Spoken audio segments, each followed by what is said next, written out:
slums is going down the tubes. After that big storm a couple of weeks ago, Nish's yard looked like it was straight off the set of Jurassic Park.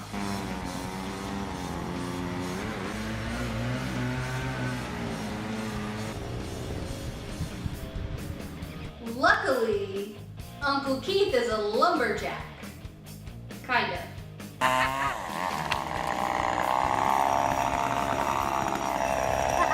I wasn't really much help, but I did learn how to drive the skid steer that day.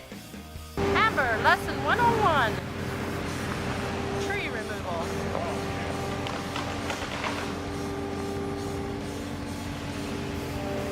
The look on my face was obviously a look of confidence. I swear, I was not the one that got it stuck. Seriously, it wasn't me.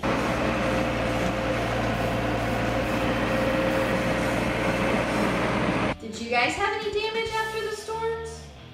Any trees down? Anything? Everybody okay? Let us know in the comments, and if you did have some damage and you really want to show it off, put a picture of it in the comments. That's always fun.